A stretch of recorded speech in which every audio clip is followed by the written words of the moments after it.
अस्सलाम वालेकुम everyone, welcome to day 5 of our series of reminders for you. आज हम एक ऐसे गुनाह के बारे में बात करेंगे जिस गुनाह को इस्लाम में सबसे बड़ा कहा गया है, यानी कि शिर्क, जिस पर अल्लाह सुब्हानहू व तआला ने खुद कुरान में फरमाया है कि मैं शिर्क को माफ़ नहीं करूँगा। यानी कि अगर कोई इंसान तौबा किए बगैर शिर्क पर मर जाता है तो वो कभी भी जन्नत में नहीं जाएगा बेसिकली।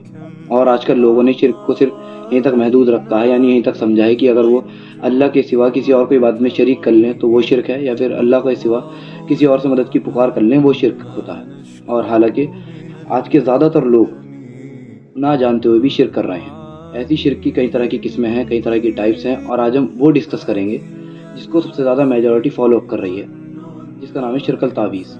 यानी तावीज़ों का बांधना, काले धागों का बांधना और अलग अलग रंग के धागों का बांधना, या फिर काला टीका वगैरह लगाना, जिस पर नबी पाक सल्लल्लाहु अलैहि वसल्लम ने साफ मुमानत फरमाई है। और इस पर एक सही मुस्लिम में हमें हदीस मिलती है, और इस हदीस में इब्न मसूद से रिवायत है कि नबी पाक सल्लल्लाहु अलैहि वसल्लम के पास 9 लोग आए, जिसमें से आप सल्लल्लाहु अलैहि वसल्लम ने उनमें से 8 लोगों की बैत कबूल की, सिवाय उस एक शख्स के जिसने तावीज़ पहने थे। फिर उस शख्स ने तावीज़ों को उतार फेंका। उसके बाद नबी पाक सल्लल्लाहु अलैहि वसल्लम ने उसकी बैत कबूल की।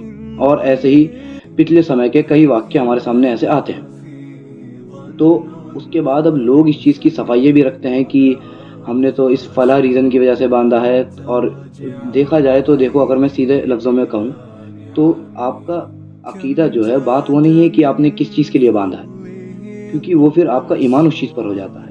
आपका ईमान बस अल्लाह की ज़ात पर होना चाहिए कि जो चीज़ है वो मेरे लिए अल्लाह करेगा। सो बेसिकली हमें इस चीज़ को समझना है और इस चीज़ को फैलाना है आगे कि हम इस चीज़ से बचें और इस चीज़ में और कोई शरीक ना हो।